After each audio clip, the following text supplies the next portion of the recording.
जिसने एक पूरे के पूरे देश को अपनी गिरफ्त में ले लिया था, जहां गलियों में सिर्फ एक ही सवाल गूंजता था। आज हम बात करने वाले हैं कुची साके ओना की उसी भयानक कहानी के बारे में। तो ये कहानी शुरू होती है 1970s के दशक के जापान में। एक ऐसा दौर था जब देश तेजी से मॉडर्न हो रहा था और ऐसा लग रहा था कि लोग पुरानी कहानियों और भूत प्रेतों की बातों को पीछे छोड़ रहे हैं। पर एक आत्मा थी जिसे कोई भुला नहीं पाया। एक मामूली सी अफवाह देखते ही देखते इतनी बड़ी दहशत बन गई कि उसके जो असली नतीजे हुए वो आज भी लोगों के रोंगटे खड़े कर देते हैं।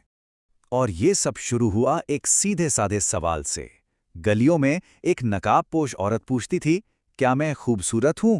और यही सवाल बहुत जल्द पूरे देश के लिए खौफ का दूसरा नाम बन गया। तो चलिए अब जरा गहराई से समझते हैं कि आखिर इस भूत की कहानी ने असल में लोगों की जिंदगी पर क्या और कैसा असर डाला।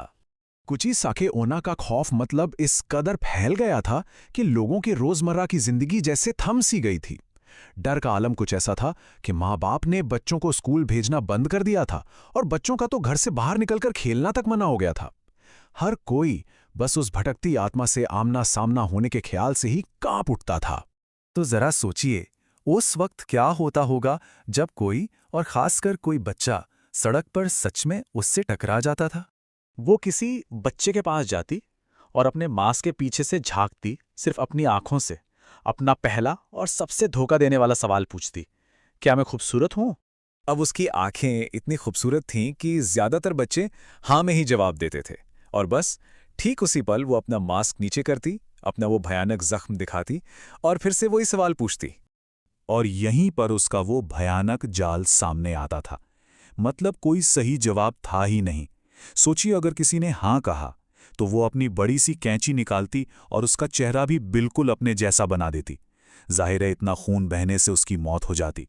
और अगर किसी ने हिम्मत करके नहीं कह दिया तो वो उसे उसी कैंची से तुरंत मार डालती थी। कोई बच नहीं सकता था। तो सवाल ये उठता है कि इतनी भयानक, इतनी बेरहम आत्मा आखिर आई कहां से?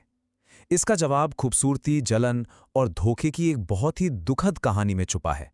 देखिए, वो कभी एक बहुत ही सुंदर महिला हुआ करती थी जिससे अपने रूप पर बहुत नाज था।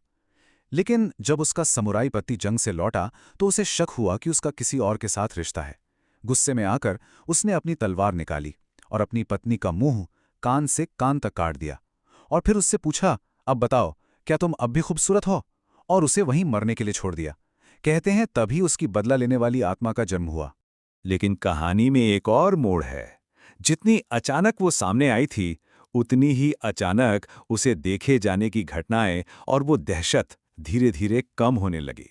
कुछ समय बाद वो जापान से जैसे गायब ही हो गई। आज तक कोई नहीं जानता कि वो आई क्यों थी और वो चली क्यों गई।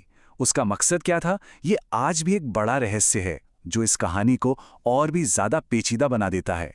तो आखिर में हम इसी एक अनसुलझी पहेली पर आकर रुक जाते हैं। ये अतीत की एक कहानी को आज के लिए एक डरावना सवाल बना देती है। अगर कभी कोई मास्क पहनी हुई महिला किसी से वो सवाल पूछे तो उसका जवाब क्या होगा?